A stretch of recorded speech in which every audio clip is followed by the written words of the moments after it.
ఖమ్మం జిల్లాకు చెందిన శ్రీనివాస్ సంధ్యారాణి దంపతులకు పుట్టిన కుమారుడు శ్రీనివాస్ సంధ్యారాణి కుమారులు వారికి దంపతులకు పుట్టిన కుమారుడు సందీప్ వచ్చి మరి 3వ భాగాన్ని పంచు. ప్రియమైన దేవుని వారలారా, కూడి వచ్చిన మీ అందరికీ మన ప్రభు అయిన యేసుక్రీస్తు వారి పేరిట వందనాలు తెలియజేస్తున్నాను.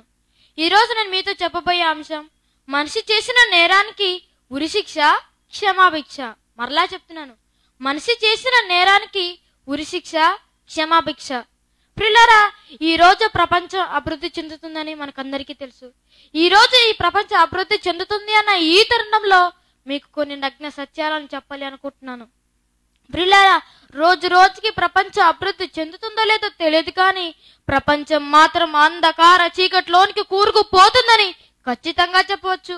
ఎందుకంటే ఏ దేశంలోనైనా, ఏ రాష్ట్రంలోనైనా, ఏ ఊరిలోనైనా ఒక్క నేరం కూడా జరగటం లేదని చెప్పలేం. ఏ రాష్ట్రంలోనైనా, ఏ ఊరిలోనైనా నేరాలు, ఘోరాలు, బామలు చెప్పలే వినిపిస్తాయి. కత్తులతో నరుకోవడాలే కనిపిస్తుంది. దీనికి సాక్ష్యంగా మనం న్యూస్ మీడియా చూడవచ్చు. ఇలా అంధకారంలోనికి చిక్కుకుపోయే ఈ తరుణంలో లోకంలో ఉన్న చీకటిని తొలగించడానికి మా అన్నయ్య యేసుక్రీస్తు వారు వస్తే, ఈ తరంలో ఈ లోకంలో ఉన్న చీకటిని తొలగించడానికి రెసిడెన్షియల్ బైబిల్ ఓపెన్ యూనివర్సిటీ పుట్టిందని మీరు తెలుసుకోవాలి. ప్రియులారా, అసలు ఈ నేరాలు, ఘోరాలు ఎందుకు జరుగుతున్నాయి? ఇలా ఈ నేరాలు, ఘోరాలు చేసే వారిని చట్టం ఉరిశిక్ష వేసి చంపేస్తుంది. ఉదాహరణకు, ముంబై బాంబు పెళ్లిలో కసబ్ దొరికాడని అతను ఉరివేసి చంపేశారు. అలాగే సద్దాం హుస్సేన్, అలాగే బిన్ లాడెన్, ఇలా మొదలైన వారిని చంపేశారు. ప్రియులారా, వీళ్ళందరూ నేరం చేసినందుకు చంపబడ్డారు కదా. మరి ఈ నేరాలు, ఘోరాలు ఎందుకు జరుగుతున్నాయో ఎవరికైనా తెలుసా? తెలియదండి. అది గొప్ప గొప్ప పండితులైన వారికి తెలియదు. గొప్ప గొప్ప జ్ఞానులైన వీరికి కూడా ఈ నేరాలు, ఘోరాలు ఎందుకు జరుగుతున్నాయో చెప్పలేకపోయారు.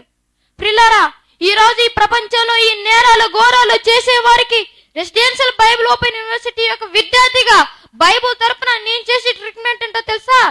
ప్రియులారా, సాధారణంగా ఒక వ్యక్తిని చంపినప్పుడు అతడి ఇద్దరిని ఎలా చంపడండి అంటారు. వారిద్దరి మధ్య పాత పగలు, ప్రతీకారాలు ఉన్నాయండి, అందుకనే చంపేశాడండి అని అంటారు. అసలు ఈ మాట నిజమంటారా? తప్పండి. మూలానికి వెళ్ళి ఆలోచించాలి. ఆలోచిద్దాం. మార్కు సువార్త 7వ అధ్యాయం 21వ వచనం. మార్కు సువార్త 7వ అధ్యాయం 21వ వచనం. లోపల నుండి అనగా మనుషుని హృదయంలో నుండి దురాలోచనలు, జారత్వము, దొంగతనము, నరహత్యలు, వ్యభిచారములు, అంటే మనుషుని లోపల వస్తూనే అంటారు ఇవన్నీ. అందుకే దేవుడు మరో మాట కూడా రాయించాడు. ఆ మాట కూడా మనం చూసుకోగలిగితే ఆది కాండము 6వ అధ్యాయం 5వ వచనం. ఆది కాండము 6వ అధ్యాయం 5వ వచనం. నరుల్లో చెడుతనము భూమి మీద గొప్పదనియు వారి హృదయం యొక్క తలంపులలోని ఊహ అంతే ఎల్లప్పుడూ కేవలం చెడ్డదని. అంటే మనిషి నేరం చేయటానికి కారణం హృదయం యొక్క తలుపులలోని ఊహలని చెడ్డవి. ఎందుకు చెడ్డగా మారాయి? దానికి కూడా దేవుడు సమాధానం చెప్తున్నాడు. ఆ మాట కూడా మనం చూసుకోగలిగితే కీర్తన గ్రంథము 119వ అధ్యాయం 11వ వచనం. కీర్తన గ్రంథము 119వ అధ్యాయం 11వ వచనం. నీ ఎదుట నేను పాపం చేయకుండానట్లు నా హృదయంలో నీ వాక్యం ఉంచుకొని ఉన్నాను. అంటే మనిషి నేరం చేయకుండా ఉండాలి అంటే చిన్ననాటి నుండే దేవుని మహాజ్ఞానాన్ని నేర్చుకోవాలి. చిన్ననాటి నుండే దేవుని మహాజ్ఞానాన్ని నేర్పించాలి. ప్రియులారా, అందుకే పెద్దలు అన్నారు, మొక్కై వంగనిది మ్రానే వంగునా అని. అంటే వంకరగా ఉన్న ఒక చెట్టు మొక్కగా ఉన్నప్పుడు అది చక్కగా పెట్టుంటే అది చక్కగా పెరిగేది. అలాగే చిన్ననాటి నుండే దేవుని మహాజ్ఞానాన్ని నేర్పించి ఉంటే ప్రభాకరన్ పిల్లై కొడుకైన బాలచంద్రన్ పిల్లై క్రూరంగా మరణించేవాడే కాదు. అతను ఎంత క్రూరంగా మరణించాడు తెలుసా ప్రియులారా? అతనికి 12 ఏళ్ళండి. ఆ 12 ఏళ్ళ పసిబాలను చేతికి బిస్కెట్స్ ఇచ్చి, అనగా స్నాక్స్ ఇచ్చి, ఈ ఛాతి మీద బుల్లెట్స్ తో క్రూరంగా జల్లడి కింద కాల్చి చంపేశారు పిల్లారా. ఇంత ఘోరమైన సంఘటన జరగడానికి కారణం చిన్ననాటి నుండే దేవుని మహాజ్ఞానాన్ని నేర్పించకపోవడం వల్లే. చిన్ననాటి నుండే దేవుని మహాజ్ఞానాన్ని నేర్పిస్తే మనిషి నేరస్తుడి కాడండి. అలా దేవుని జ్ఞానంలో పెరిగిన ఒక వ్యక్తిని మనం చూద్దాం. ఆయన యేసుక్రీస్తు వారు. అందుకే ఆయన మనుషుల దయందు, దేవుని దయందు వర్ధిల్లుచూ వచ్చాడు.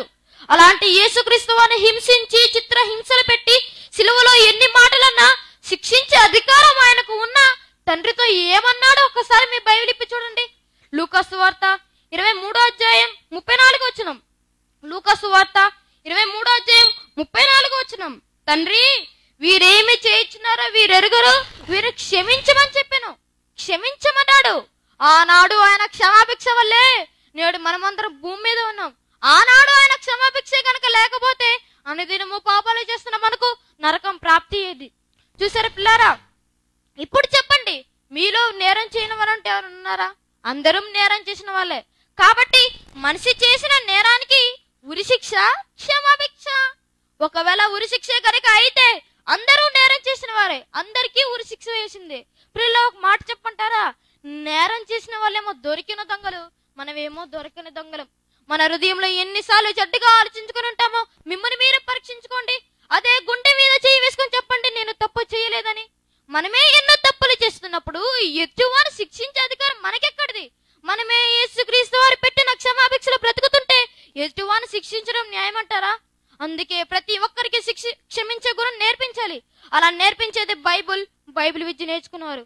కాబట్టి ప్రియులారా, మీరు కూడా ఈ మాయా సమాజానికి దూరం చేసి దేవుడు నా మహాలోకానికి చేరుస్తానని కోరుకుంటూ ఈ నా మాటలు ముగిస్తున్నాను.